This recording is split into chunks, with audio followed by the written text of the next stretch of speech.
اعوذ باللہ من الشیطان الرجیم بسم اللہ الرحمن الرحیم اللہم صلی علی محمد وآل محمد وعجل فرج۔ منصوبات سے مفعول فی و مفعول معہ۔ مفعول فی اسم منصوبی کے زمان یا مکان وقوع فعل را بیان می کند، مانند حضرت صباحا امام المعلم۔ اس سے قبل مصنف نے ذکر کیا مفعول بہ کے متعلق، پھر اس کے بعد مفعول مطلق اور مفعول اللہ۔ ان تین مفاعل کو ذکر کرنے کے بعد آج چوتھے مرحلے میں مفعول فی کے متعلق گفتگو کر رہے ہیں۔ ٹھیک ہے، مفعول فی کہ جس کو ظرف بھی کہا جاتا ہے، جس کو ظرف بھی سے بھی تعبیر کیا جاتا ہے۔ ٹھیک ہے، مفعول فی کسے کہتے ہیں؟ مفعول فی یعنی وہ مفعول ہوتا ہے کہ جو فعل کے واقع ہونے کے زمان یا مکان کو بیان کرے۔ ٹھیک ہے، کہ فعل جو ہے وہ کس زمانے میں واقع ہوا اور فعل کس مکان میں واقع ہوا ہے، اس چیز کے اوپر جو دلالت کرے اسے مفعول فی کہتے ہیں۔ بات واضح ہوئی آپ لوگوں پہ؟ ٹھیک ہے، فعل کے واقع ہونے کے زمان یا مکان کے اوپر جو شے دلالت کرے اسے مفعول فی کہتے ہیں۔ ٹھیک ہے، مثال دیکھیں، انہوں نے کہا حضرت صباحا، میں حاضر ہوا صبح کے وقت۔ اب یہ جو صباحا ہے یہ جو فعل واقع ہوا حضور کا، ٹھیک ہے، آنے کا، یہ کب واقع ہوا ہے؟ تو یہ کیا ہے؟ زمانے کو بتا رہے ہیں، مکان کو، زمانے کو بتا رہا ہے، ٹھیک ہے، وقت کو بتا رہا ہے کہ کس وقت میں آیا، کس وقت میں حاضر ہوا۔ تو یہ صباحن کیا ہوگا؟ حضرت و فعل و فاعل، ٹھیک ہے، اور صباحن مفعول فی منصوب علامت نصب۔ بات واضح انشاءاللہ؟ ٹھیک ہے، اسی سے مثال ذرا سا آگے بڑھائی، امام المعلم، یعنی میں حاضر ہوا صبح میں، کہاں؟ معلم کے سامنے۔ ٹھیک ہے، تو یہ امامہ کیا ہو گیا؟ میں کہاں پر، یعنی میرے آنے کی جگہ کون سی تھی؟ معلم کے سامنے، معلم کے پاس۔ واضح انشاءاللہ؟ تو یہ امامہ کیا ہو جائے گا؟ مفعول فی ہوگا۔ واضح انشاءاللہ؟ بس دونوں میں فرق کیا ہوگا کہ پہلا والا ظرف زمان ہے، یعنی وہ زمانے کو بتا رہا تھا، اور دوسرا جو ظرف مکان ہے کہ جو مکان اور جگہ کو بتا رہا ہے۔ بات واضح انشاءاللہ؟ ٹھیک، اچھا، دونوں ہی کیا ہوتے ہیں؟ مفعول فی ہوتے ہیں، اور مفعول بھی کیا ہوتا ہے؟ منصوب ہوتا ہے۔ بات واضح انشاءاللہ؟ ٹھیک، عبارت دیکھ لیجیے، کہہ رہے مفعول فی اسم منصوبی۔ مفعول فی ایک ایسا اسم منصوب ہے کہ زمان نہیں، زمانہ، وقت، کہ زمان یا مکان نہیں، جگہ، جو زمان یا مکان وقوع فعل را بیان کند، فعل کے واقع ہونے کے زمانے یا جگہ، مکان کو بتاتا ہے، اسے کیا کہتے ہیں؟ مفعول فی۔ مثال سنیے، حضرت صباحا امام المعلم۔ حضرہ فعل ماضی مبنی علی السکون، ٹھیک ہے، اور تا جو ہے وہ ضمیر متصل مبنی علی الضم فی محل رفع فاعل، صباحا مفعول فی منصوب علامت نصب فتحہ، ٹھیک ہے، امامہ مفعول فی منصوب علامت نصب فتحہ، ٹھیک ہے، پھر مضاف المعلم مضاف الیہ۔ ان سب چیزوں پہ غور کریں، سمجھ رہے ہیں آپ لوگوں کو؟ بہرحال ان سب چیزوں پہ غور کرنے کی ضرورت ہے۔ بات انشاءاللہ دیکھیے، محل شاہد بتا رہے ہیں، ایرو جس کے نیچے دیا گیا اس کا مطلب کیا ہے؟ کہ وہ محل شاہد ہے، اسی کو بتانا چاہ رہے ہیں، مقصد ہمارا یہی ہے۔ حضرت و صباحن میں صباحن دیکھیے مفعول فی، اور امامہ مفعول فی، دونوں مفعول فی ہیں، لیکن فرق کیا دیکھیے، ایک زمان ہے اور ایک جو ہے وہ مکان ہے۔ میں نے آپ کو پیش کیا کہ زمان سے کسے کہتے ہیں اور مکان، جو فعل کے واقع ہونے کے زمانے کو، وقت کو بتائے، کہ صبح کا ایک وقت ہوتا ہے، لہٰذا اس کو کیا کہتے ہیں؟ ظرف زمان، ٹھیک ہے، اور جو جگہ پہ دلالت کرے اسے ظرف مکان۔ آئیے انواع مفعول فی، مفعول فی کی اس میں کوئی نئی چیز نہیں ہے، وہی جو میں آپ کو بھی بتا چکا کہ مفعول فی کہ جسے ظرف بھی کہا جاتا ہے، اس کی دو قسمیں ہیں، ظرف کبھی زمانے کے لیے ہوتا ہے اور کبھی مکان کے لیے ہوتا ہے۔ زمان سے مراد کیا ہے؟ اگر وقت کو بتائے فعل کے واقع ہونے کے تو ظرف زمان ہے، اگر جگہ کو بتائے تو ظرف مکان ہے. بہت آسان سی بات ہے. دیکھیے مفعول فی دو نوع است. مفعول فی کی کتنی قسمیں ہیں؟ دو قسمیں. ایک ظرف زمان اور دوسرے ظرف مکان. ظرف زمان کی تعریف. ظرف زمان کسے کہتے ہیں؟ کہہ رہے ظرفی است. ظرف زمان ایک ایسا ظرف ہے کہ دلالت بر زمان کرتا ہے. کوئی مشکل ہے اس میں کہ جو دلالت کرتا ہے زمانے کے اوپر. کہ کون سے زمانے کے اوپر؟ فعل کے واقع ہونے کے زمانے. کہ فعل کس وقت واقع ہوا ہے. دن میں واقع ہوا ہے، شام میں واقع ہوا ہے، رات میں واقع ہوا ہے نا. مانی یوم، یوما، ٹھیک ہے، یوم یعنی دن، ٹھیک ہے. شہر، مہینہ. بات ان شاء اللہ. مثلا کوئی کہے ذهبت البیت، ٹھیک ہے، فی شہر رمضان، ٹھیک ہے، میں ماہ رمضان میں کیا ہے گھر پہ گیا تھا. یا حضرت شہر رمضان، میں حاضر ہوا شہر رمضان. ٹھیک. ظرف مکان، ظرفی اس کی دلالت پر مکان دار. ظرف مکان وہ ظرف ہے کہ جو دلالت کرتا ہے کس کے اوپر؟ مکان کے اوپر. مانند دار، دار یعنی گھر. بے گھر کیا ہے؟ ایک مکان، جگہ ہے. اس طریقے سے تحت یعنی نیچے، ایک جگہ ہے. فوق ایک جگہ ہے. امام آگے، ورا پیچھے، یہ سب کیا ہے؟ یہ سب جگہ کو ہوتا ہے. ان شاء اللہ.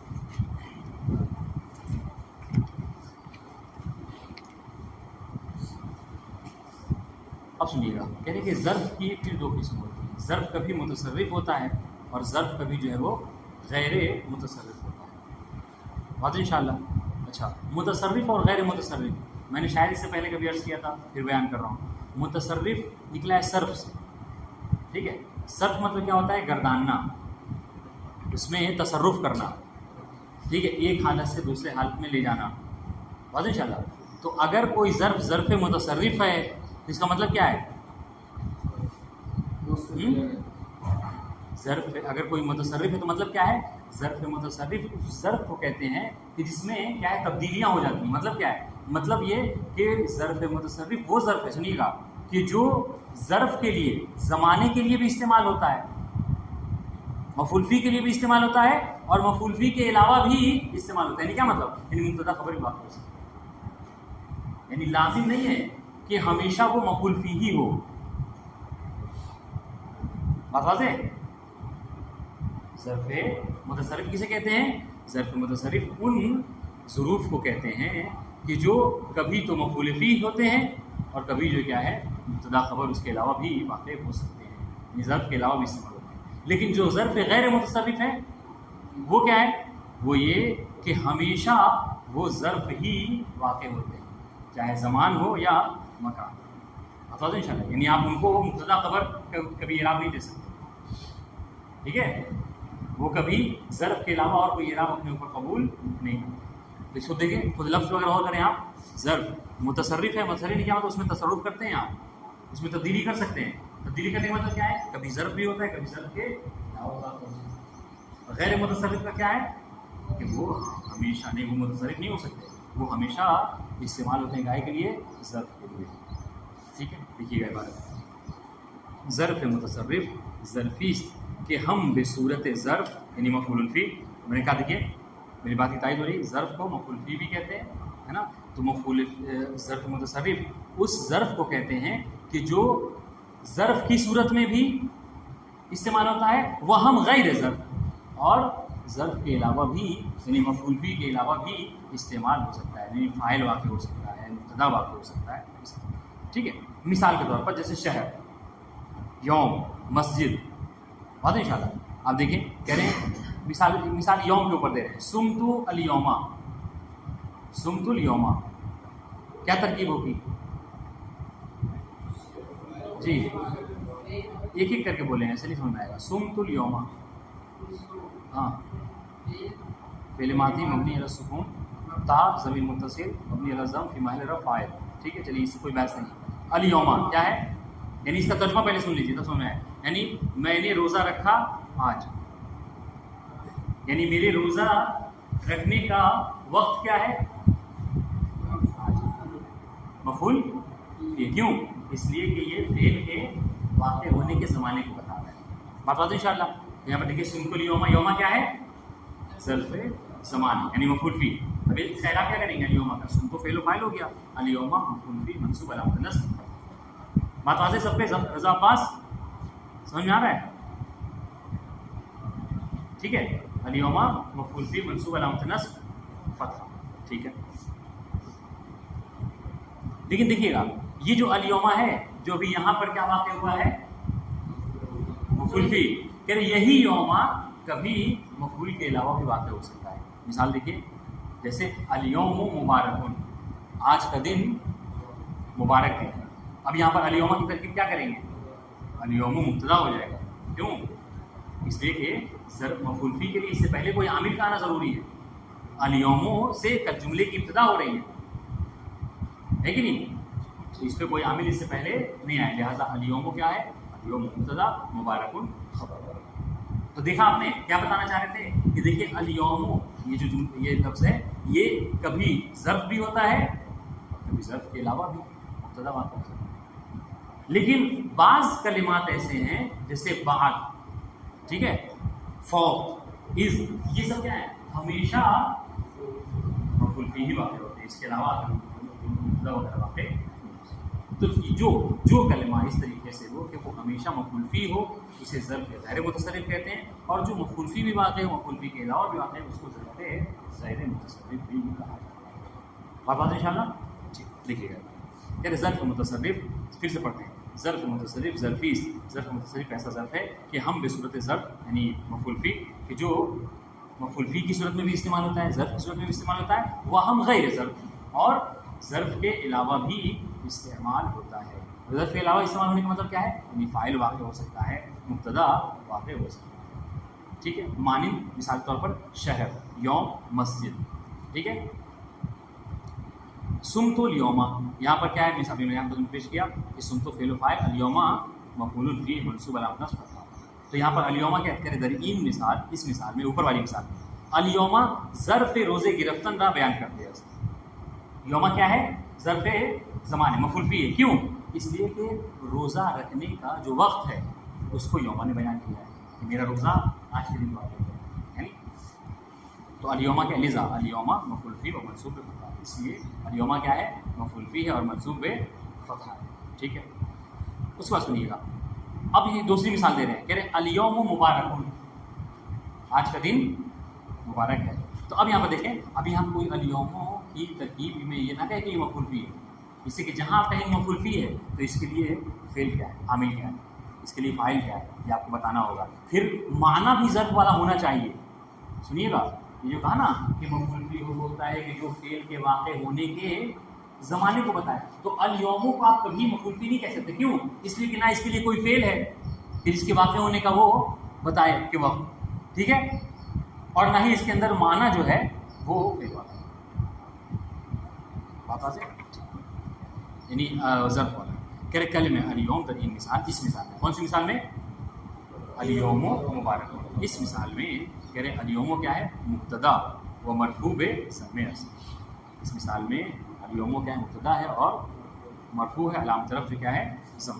ٹھیک ہے، لذا الیوم ظرف متصرف ہے. یہی وجہ ہے کہ الیوم یہاں پر کیا ہے؟ ظرف ہے. ظرف کون سا؟ متصرف. انشاءاللہ